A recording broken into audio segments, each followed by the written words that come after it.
بسم اللہ الرحمن الرحیم۔ بیوی بار بار ماں پر الزام لگائے جا رہی تھی اور شوہر بار بار اس کو اپنی حد میں رہنے کا کہہ رہا تھا، لیکن بیوی چپ ہونے کا نام ہی نہیں لے رہی تھی۔ بار بار زور زور سے چیخ چیخ کر کہہ رہی تھی کہ اس نے انگوٹھی ٹیبل پر ہی رکھی تھی اور تمہارے اور میرے علاوہ اس کمرے میں کوئی نہیں آیا۔ انگوٹھی ہو نہ ہو ماں جی نے ہی اٹھائی ہے۔ بات جب شوہر کی برداشت سے باہر ہو گئی تو اس نے بیوی کے گال پر ایک زوردار تماچا دے مارا۔ اب 3 ماہ پہلے ہی تو شادی ہوئی تھی۔ بیوی سے تماچا برداشت نہیں ہوا، وہ گھر چھوڑ کر جانے لگی اور جاتے جاتے شوہر سے ایک سوال پوچھا کہ تمہیں اپنی ماں پر اتنا یقین کیوں ہے؟ تب شوہر نے جو جواب دیا، اس جواب کو سن کر دروازے کے پیچھے کھڑی ماں نے سنا تو اس کا دل بھر آیا۔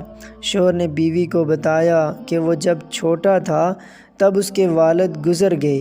ماں محلے کے گھروں میں جھاڑو پوچھا لگا کر جو کما پاتی تھی اس سے ایک وقت کا کھانا آتا تھا۔ ماں ایک پلیٹ میں مجھے روٹی دیتی تھی اور خالی ٹوکری ڈھک کر رکھ دیتی تھی اور کہتی تھی میری روٹیاں اس ٹوکری میں ہیں، بیٹا تو کھا لے۔ میں نے بھی ہمیشہ آدھی روٹی کھا کر کہہ دیتا تھا کہ ماں میرا پیٹ بھر گیا ہے، مجھے اور نہیں کھانا ہے۔ ماں نے مجھے میری جھوٹی آدھی روٹی کھا کر مجھے پالا پوسا اور بڑا کیا ہے۔ آج میں نے 2 روٹی کمانے کے قابل ہوا ہوں، لیکن یہ کیسے بھول سکتا ہوں کہ ماں نے عمر کے اس حصے پر اپنی خواہشات کو مارا ہے۔ وہ ماں آج عمر کے اس حصے پر کیسے انگوٹھی کی بھوکی ہوگی، یہ میں سوچ بھی نہیں سکتا۔ آپ تو 3 ماہ سے میرے ساتھ ہو، میں نے تو ماں کی خدمت کو گزشتہ 25 سالوں سے دیکھا ہے۔